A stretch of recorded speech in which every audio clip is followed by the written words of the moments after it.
Hello students, today we will be talking about the life cycle of ticks, prevention and control also. So in previous lecture we have already talked about the uh, morphology, systematic position of tick, what are the adaptations that we have seen. So today we will see what is the life cycle.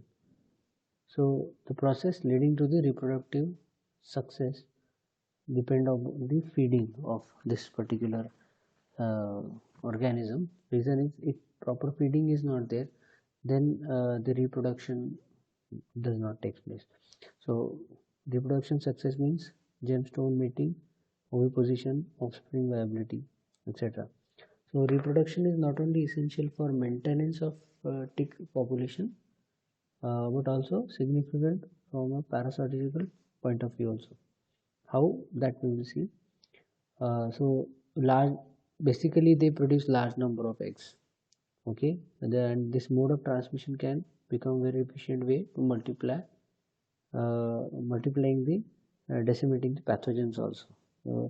We will talk about these pathogens later, because why we are studying the ticks and why we should control the population of ticks, uh, what is the significance of it, that we will see later. First we have to see the life cycle, then we'll come to know what kind of diseases they actually emit or spread. So production of gametes is closely related to the feeding the both sexes. Also, the reproduction in ticks therefore considerably economical value in relation to tick transmitted diseases. For example, in male haloma and other zodids, primary spermatocytes are formed during the nymphal blood feeding. Further development in certain species can take place when the adult male begins to feed, but in some other it occurs before the feeding also. In few males, uh, however, the feeding does not feed or they does not feel at all. Okay, and in adult testes, newly formed spherical spermatids are present. So their metamorphosis occurs as they pass through the dual system. So overall, it is necessary that before the testis development takes place, uh, during the testis development sometimes require the blood. If feeding is not there, there will not be any development of testes in some species, and in some species no necessary of feeding. Without feeding also the development will take place, and reproduction can be done. Only thing is they have to pass through all the stages, and then feeding, without feeding also reproduction can be carried out. So how this ovulation, fertilization and oviposition takes place? Spermatophores received during the copulation, from which the forms are stored in seminal receptacle. So once the copulation takes place, at that time all those are stored in seminal receptacle of zygonids, and then enlarged part of vagina in other species. Okay, they are then transferred into the uterus. The final physiological event in oogenesis or capacitation occurs in the female genital tract.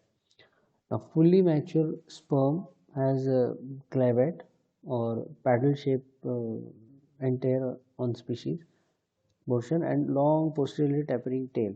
So how that sperm look like? Uh, it will have a clavate or paddle shaped interior position and tapering tail. Depending on the sperm, maybe 150 to 100 meter long, no, posteriorly tapering tail. Now the size in or even less than that, it depends upon, some of them are large and some of them are small. Okay, now ovulation in ticks usually takes place within 1 to 2 weeks. Okay, after feeding, remember, after feeding and then impregnation of female takes place. Engorgement is feeding, remember. Following ovulation and fertilization, the eggs are transported to the uterus where they are stored. Now, as the fertilization egg move down the track, they enlarge greatly, and originally soft and elastic shell undergoes progressive hardening. Now, before oviposition, gravid female drops off the host, goes to the secure shelter. Remember, eggs are not laid on the host. Eggs will be laid somewhere else in a very large number. On host, it is not possible to lay egg. All eggs will not survive because host is moving. So instead of that, they drop off from the host, secure a shelter, maybe crevices of wood, cracks, walls, in soil, and under stones or any other area. And also this and they remain there. Depending on the temperature and species, the pre-oviposition period lasts from few days to several weeks.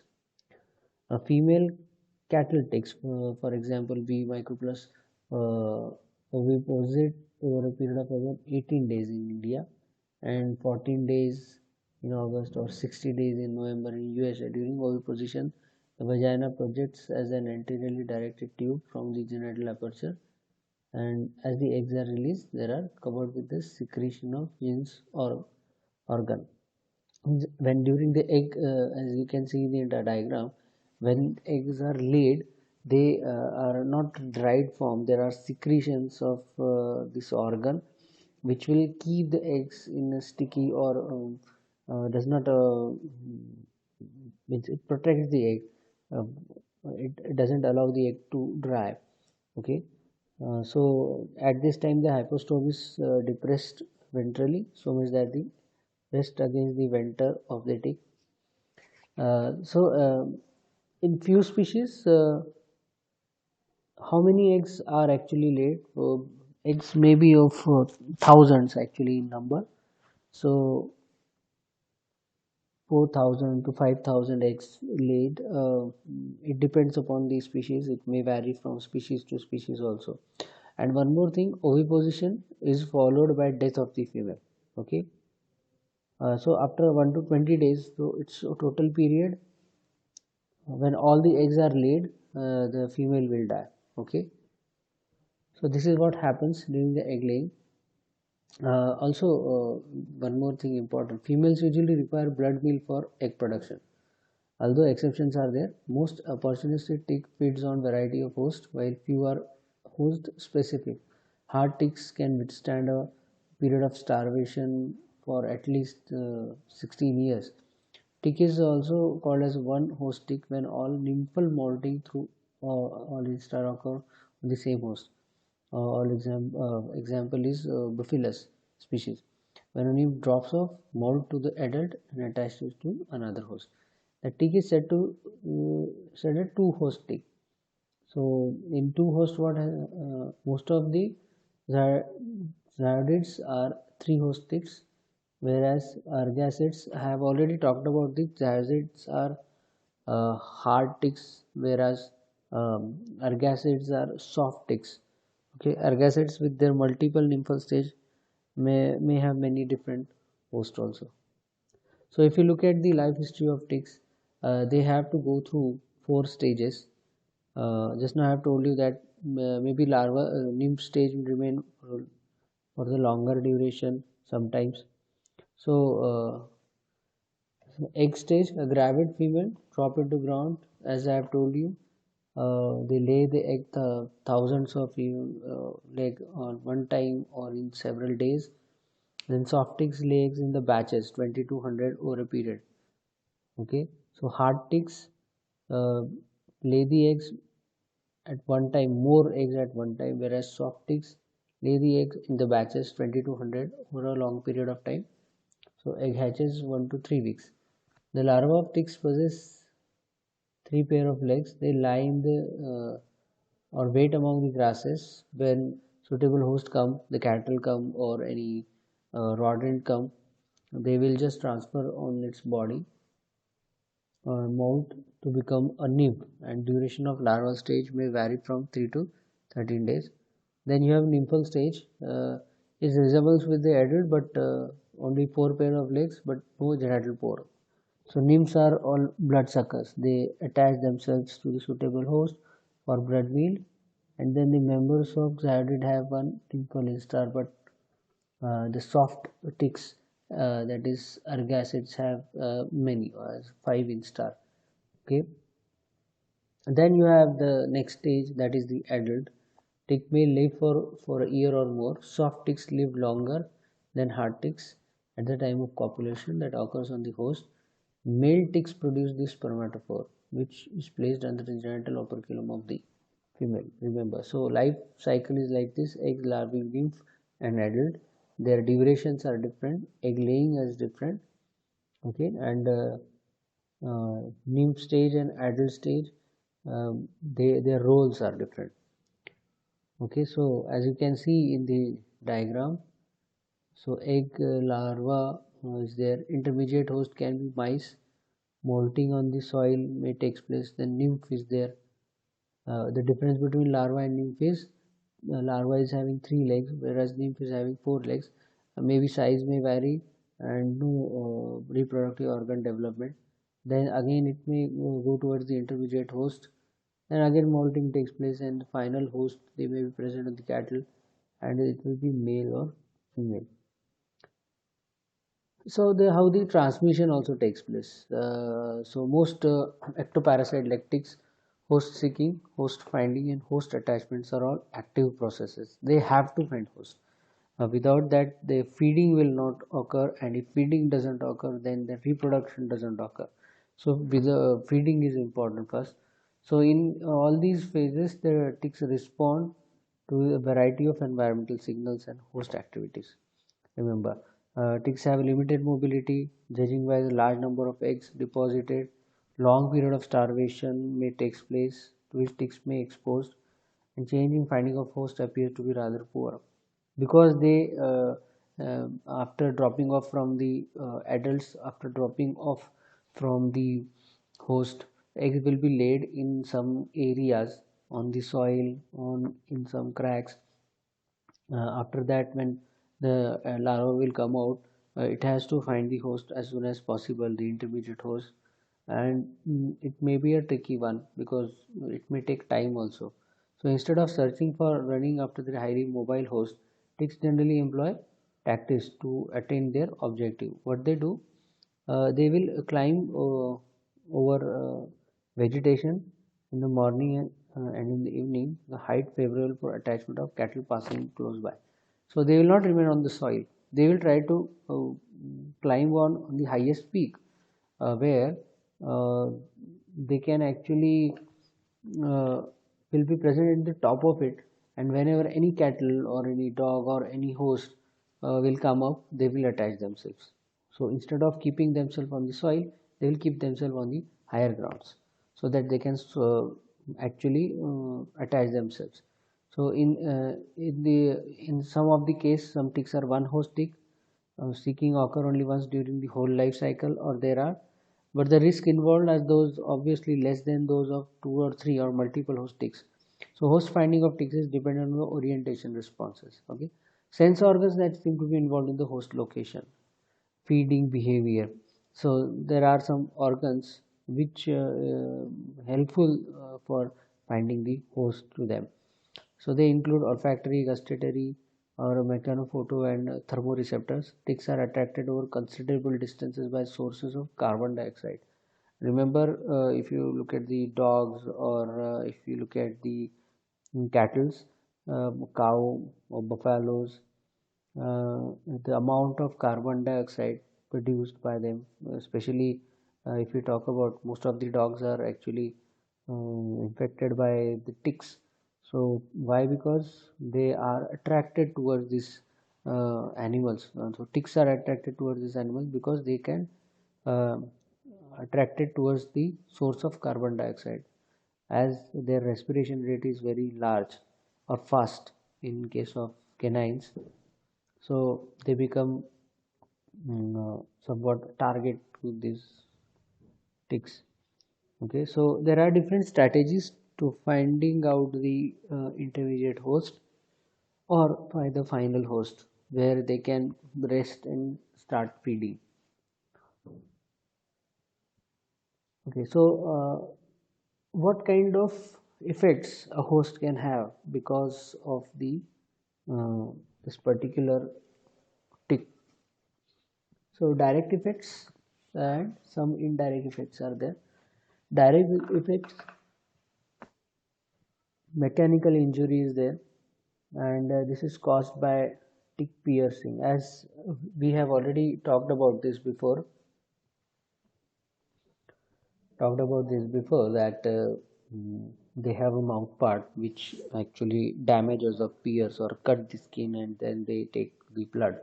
So mechanical injury is one of the thing that can happen. It damages the cutaneous capillaries and tissues.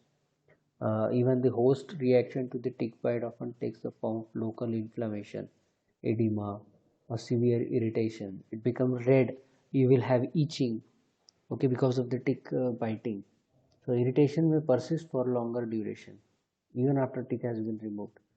Also, it may form the lesions resulting because the bite. So after biting, they may, if tick is not present, still you will have redness or uh, some kind of lesions will be there. Okay, and that the region area may have the secondary bacterial fungal infection for entry of screwworms.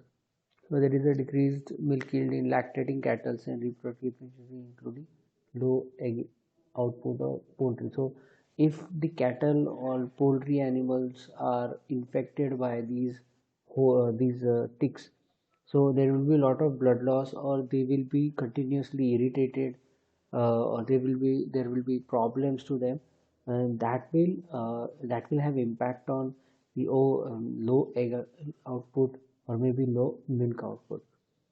Uh, Tick host may have anemia, blood loss leading to anemia due to feeding activity. May happen. It happens in the rabbits. Okay, tick host anemia it is called, and that disease may also kill the host. Post-mortem examination revealed pale and watery blood and distinct loss of hemoglobin has been observed in many animals. Basically, this is not observed in humans, but some of the animals it has been observed. So, these are the two things that may have the direct effect. Another direct effect is related with the tick toxicosis. So, what is this toxicosis? Associated tick bite. So this is a form of disease. Okay, common form of disease is sweating, sickness of cattle in which there is a profuse exudation of serum on skin. So there will be a lot of sweating, or there will be presence of serum, as RBC will not come up, but because of the excess of infection of these ticks, the serum may ooze out of the wounds where these ticks are making the wounds. Okay, so it causes the hyaloma, okay, which is common in Africa. uh, Also sometimes some of the ticks have a proteins toxic proteins. Okay, so tick toxicosis. Then you have the tick paralysis. Sometimes this is not that much happening, but sometimes certain species of argas, uh, okay, what they do, they cause paralysis to poultry or sheep or cattle and even to dog, and very rarely to man. This is caused by the salivary secretion of female tick, which contains the neurotoxin. So when they will bite, the blood will ooze out, and at that time there is a possibility that this saliva get mixed up in the blood. And if it is having neurotoxin, then if more dose or high number of ticks are actually biting that particular animal at that time, more of this saliva will get mixed in the blood, and that may lead to the paralysis of limbs, and eventually sometimes if paralysis increases, that may lead to the death. Also, if it goes towards the receptory oracle or or respiratory oracle, or respiratory paralysis takes place, then naturally the alveoli will not able to take up the oxygen, that may lead to the death. So some of the even single female can cause paralysis. So if you remove the tick, then naturally the saliva, continuous saliva secretion within the blood will not take place, and it may recover. So paralysis during toxin has been used for immunizing agent, as a immunizing agent.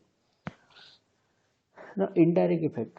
This is the one of the reason that we are reading about the ticks.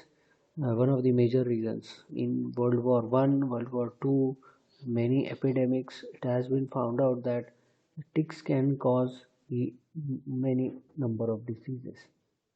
They can infect the person. So the indirect effect of the ticks are far more severe as compared to what we have seen here. So they may transfer variety of virus, bacteria, rickettsia, protozoan based diseases. Okay, this is the table. As you can see, uh, it is a major vector actually which cause viral encephalitis, tick, typhus, tularemia, forest diseases, hemorrhagic fever, etc. to the man. So these are this is the table where you can see the tick vector pathogen, to the host, what kind of host, and what kind of disease actually happen. So very serious, as you can see, about the diseases. So this is the indirect effect that can happen. Diagnosis and treatment of disease diagnosis, you can say. So presence of ticks on the body of man may either visually noted or susceptible when the animal scratches, okay, various parts of its body. It is not penis, that is the wrong spelling, part of its body, ear, throat, neck, flank, etc. Since the uh, ticks are examination of body, subject body, so veterinary doctors, they will observe what kind of lesions are there, and these lesions are carried out by what kind of ticks, and based on that the treatment can be given. So freeing the animal from the tick burden can be done in variety of ways. So if ticks are on the body of host, drop of kerosene or chloroform is applied on the tick. It makes the tick lose its grip on the host skin and can be removed manually. Very little amount. Remember, you cannot pour kerosene and chloroform on the skin directly, but we are talking about spraying on the area where tick is present. This is how you can remove the tick.